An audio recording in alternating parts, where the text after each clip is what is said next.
जय शिवराय भावानो. तर आज मी तुम्हाला सांगणार आहे थंडीमध्ये व्यायाम करण्याचे फायदे आणि थंडीमध्ये आपण काय व्यायाम केला पाहिजे ज्यानं आपले मसल बनेल, जसं आपला मूड फ्रेश राहील.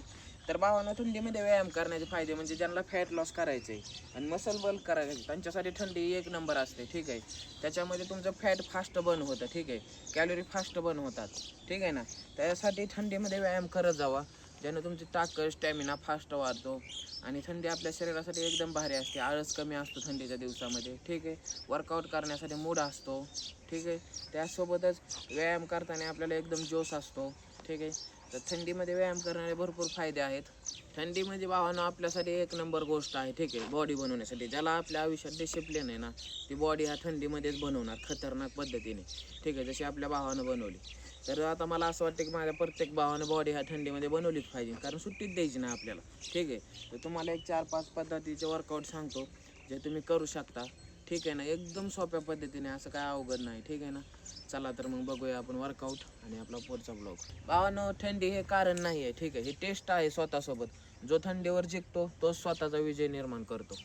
भावा, सगळ्यात आधी तुला रनिंग करायचं. ठीक आहे, थंडीच्या दिवसामध्ये रनिंग लय महत्त्वाची तू यासाठी, त्याशिवाय शरीरच गरम होणार नाही. ठीक आहे, रनिंग करून आल्यानंतर तुला सगळ्यात आधी घ्यायचं तुला हो एकदम सोप्या पद्धतीने पुशअप घ्यायचे. ठीक आहे, हो एकदम एकदम सोप्या पद्धतीने 1 2 3 4 5 6 ह्या पद्धतीचे पुशअप तुला एका सेटमध्ये 25 घ्यायच्यात. ठीक आहे ना, आणि 25च्या तुला 4 सेट मारायच्यात भावा. किती? 4 पुशअपचे 4 सेट. त्याच्यानंतर भावा दुसऱ्या नंबरला तुला जोर घ्यायच्यात, म्हणजे सूर्यनमस्कार. ठीक आहे, ओके, अशा पद्धतीचे पूर्ण पाय बाहेर, हात बघ पूर्ण शोल्डरच्या हिशोबाने, आणि हो एकदम स्लोली मारायचं. ठीक आहे, हे तुझी बॅक लेग, त्यासोबत तुझी चेस्ट, तुझा ट्रायसेप, तुझा शोल्डर एकदम खतरनाक पद्धतीने ग्रो होणार आहे, पण स्लो मारायचं. ठीक आहे, ह्याचे पण भावा तुला ना 25चे 4 सेट घ्यायच्यात. ठीक आहे, जर तुझा स्टॅमिना जास्त असेल तर तू जास्त पण मारू शकतो. ठीक आहे, तर ह्याच्यानंतर भावा तुला हाफ सपाटी घ्यायची. ठीक आहे ना, हो एकदम शोल्डरच्या हिशोबाने हात असं, हे असं.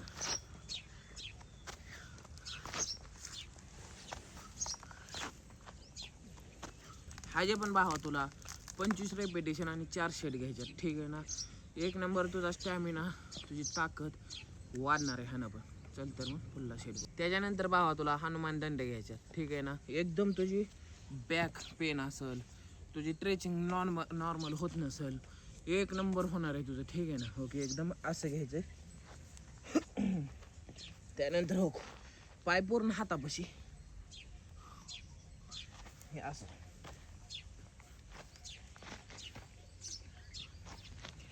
ह्याचे पण भावा तुला 25 रेपिटेशन आणि 4 सेट मारायचे. ठीक आहे ना, एक नंबर तुझ्या बॉडीला ट्रेचिंगची सवय लागणार आहे, पूर्ण शरीर ट्रेस होणार आहे. ठीक आहे ना, आता बरोबर भावांना ना असा टी शर्ट फिट करायचा आहे माझ्यासारखा.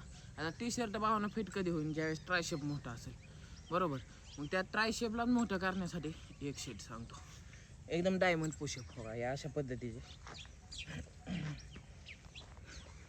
मी एकदम 1 2 3 4 5 6 7 9 10 11 12 13 14 15 16 17 18 19 20 21 22 23 24 25 26 27 28 29 30 31 32 33 34 35 36 37 38 39 40 41 42 43 44 45.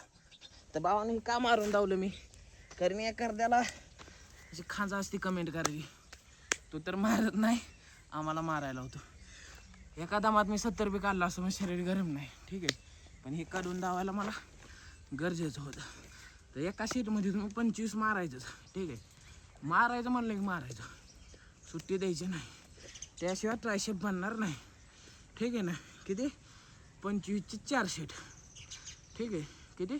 25चे 4 सेट, सुट्टी द्यायची नाही. जी बोलतो ते करतो आपण. चल तर पुढला शेट बघू.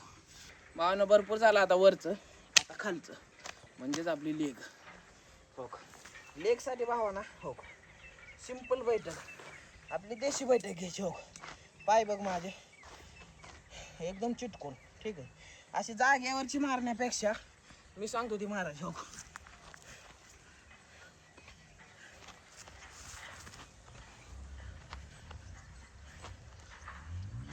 बाबा एक नंबर बैठक आहे. ठीक आहे, एका शेटमध्ये 10 निघू दे, 50 निघत असेल तर 50 मार, पण मी सांगन 25चे 4 शेट घे. ठीक आहे, जर तुझा फक्त गोल असेल चांगली लाईफस्टाईल, चांगली बॉडी बनवणे. ठीक आहे, आता मी मारतो ती मी एकदम अशा 50चा एक शेट घेतो आणि 50-50चे 8-10 किती पण शेट मारतो. ठीक आहे, आणि आठवड्यातनं मी 3 वेळेस बैठक मारतो, 1500 माझ्या हिशोबाने. ठीक आहे ना, तर तू माझ्या अंदाजे 4 सेट भरपूर झाले.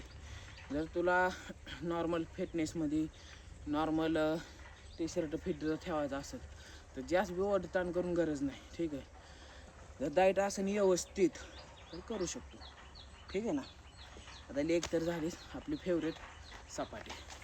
ठीक आहे ना, हो सपाटीला एकदम क्लोज गिरी पायाची, हाताचा अंतर शोल्डरच्या हिशोबाने. हो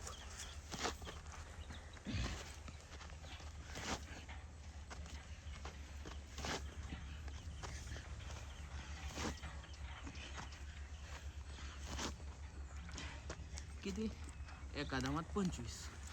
हे लक्ष दे, मी मागं पुढं मारली. ठीक आहे, व्हिडिओमध्ये मी तशीच मारतो, कधी तर मी जागेवर मारतो. आता बघ ही तू 10 जर मारल्या तुझा दम भरायला चालू होतो, पण हीच मारायची. ठीक आहे, एका दामात 50 मार. माझं जर मी तर सांगा सोपा पर्याय, एका दामात 25चे 4 शेट. ठीक आहे ना, आणि भरपूर भाऊ कमेंट करतात सपाटीनं बैठकनं हाईट थांबते का. भावा असा कुठलाही वर्कआउट नाही गावठीमध्ये जी किती मारल्यानंतर तुझी हाईट वाढणार नाही. ठीक आहे, बिनधास्त वर्कआउट कर, काही प्रॉब्लेम येणार नाही, कुठला पण व्यायाम कर. ठीक आहे, फक्त जिममध्ये डेड लिफ्ट, वेट लिफ्ट ह्यानं तुला प्रॉब्लेम येऊ शकतो, पण हे तर येणार नाही, ही माझी गॅरंटी 100%. तर भावांनो असे सोपे वर्कआउट आहेत, नक्की फॉलो करा. थंडीच्या दिवसामध्ये 1 नंबर रिझल्ट आणि 1 नंबर बॉडी बनणार आहे भावांनो. ठीक आहे ना, तर अशाच पद्धतीचे आपण व्हिडिओ बनवू आणि असाच गावरान डाएट प्लॅन तुम्हाला पण नेक्स्ट ब्लॉगमध्ये सांगणार आहे की थंडीच्या दिवसामध्ये मी सध्या करंट हाताची मी डाएट प्लॅन फॉलो करतो आहे, ते डाएट प्लॅन मी तुम्हाला सांगणार आहे. ठीक आहे ना, तर उद्याचा ब्लॉग बघायला विसरू नका. चला तर.